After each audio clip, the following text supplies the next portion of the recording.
Hi, welcome back to Latha's kitchen. ಇವತ್ತು ನಾನು ಕಾಂಗ್ರೆಸ್ ಕಡಲೆ ಬೀಜ ಮಾಡ್ತಾಯಿದ್ದೀನಿ. ಸೇಮ್ ಹೊರಗಡೆ ಹೇಗೆ ಸಿಗುತ್ತೋ ಅದೇ ಟೇಸ್ಟ್ನಲ್ಲಿ ನೀವು ಒಂದ್ಸಲ ಟ್ರೈ ಮಾಡಿ. ಈಗ ಮಾಡೋದು ಹೇಗೆ ಅಂತ ನೋಡೋಣ.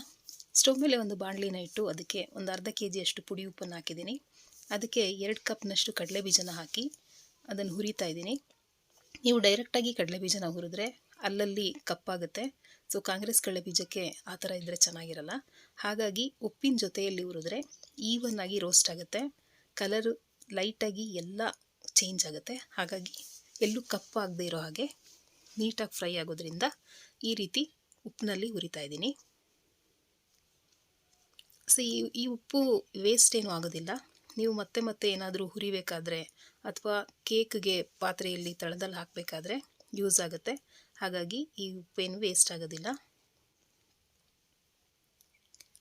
ನೋಡಿ, ಕಡಲೆ ಬೀಜ ಲೈಟಾಗಿ ಕಲರ್ ಚೇಂಜ್ ಆಗ್ತಾ ಇದೆ.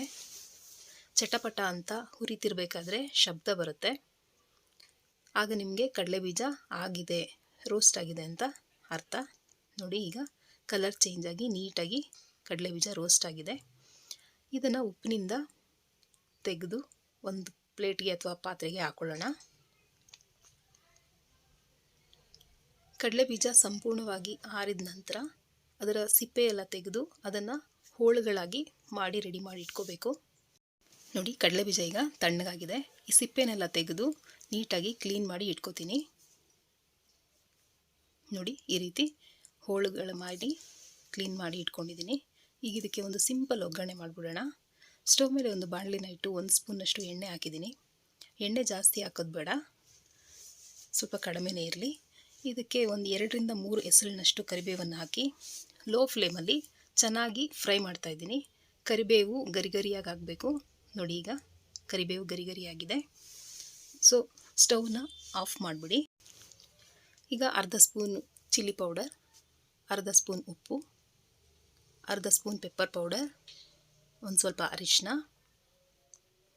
ಒಂದು ಸ್ವಲ್ಪ ಸಕ್ಕರೆ ಪೌಡರ್, ಇದಿಷ್ಟನ್ನು ಹಾಕಿ ಚೆನ್ನಾಗಿ ಮಿಕ್ಸ್ ಮಾಡಿ.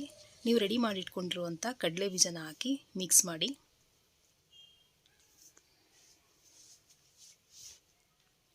ಚೆನ್ನಾಗಿ ಮಿಕ್ಸ್ ಮಾಡಿದ ನಂತರ ನೀವು ಇದನ್ನು ಟೇಸ್ಟ್ ಮಾಡಿ ನೋಡಿ, ಉಪ್ಪು ಖಾರ ಎಲ್ಲ ಸರಿ ಇದೆಯಾ ಅಂತ.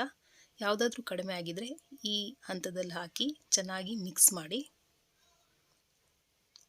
ಇದು ಸಂಪೂರ್ಣವಾಗಿ ತಣ್ಣಗಾದ ನಂತರ ಒಂದು ಬಾಕ್ಸಲ್ಲಿ ಹಾಕ್ಕೊಂಡು ಸ್ಟೋರ್ ಮಾಡ್ಕೋಬೋದು.